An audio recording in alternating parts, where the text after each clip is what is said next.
പറഞ്ഞതേതോ അത് ഹറാമോ നല്ലതാണ്. മുസ്ലിയാരിപ്പോ പറഞ്ഞപ്പോ വെട്ടുമുട്ടലും കണ്ടമുട്ടലെ ഹറാമാണ് എന്ന കിതാബുകളിലെ പ്രമാണങ്ങൾ ഉള്ളതായി തന്നെ മുസ്ലിയാർ പറയുന്നു.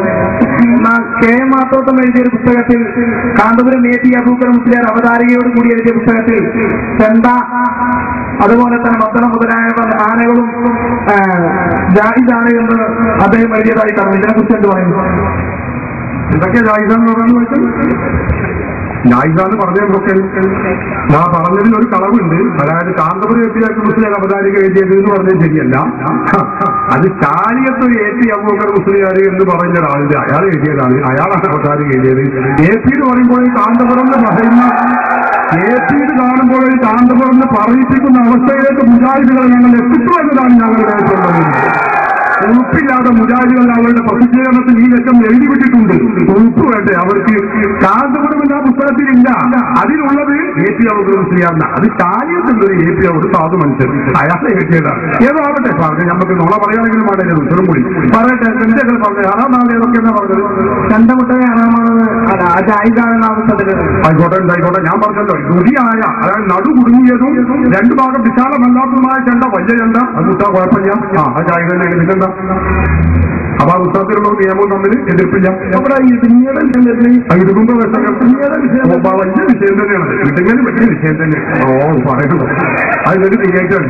അടുത്ത വേറെന്താ മുതൽ ആനക്കൊക്കെ കുഴപ്പം. ആന എന്ന് പറഞ്ഞ ഹറാമാൻ അറിയിച്ചുണ്ടോ? ഖുർആനിൽ പറയണം ആനെന്ന് തൊടാൻ പാടില്ല, കാണാൻ പാടില്ല, ഉപയോഗിക്കാൻ പാടില്ല എന്ന് ഇല്ല. വേറെന്താ?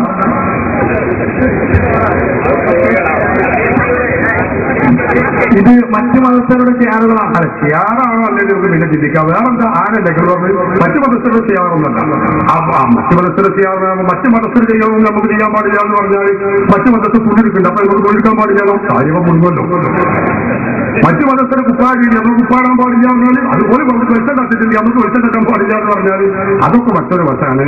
ഇസ്ലാം എന്ന് പറയുന്നതും ഇസ്ലാമിന്റെ വിഷയങ്ങളെ കുറിച്ച് കൃത്യവും വ്യക്തവുമായ മാർഗനിർദ്ദേശം ഇസ്ലാം പറഞ്ഞിട്ടുണ്ട്.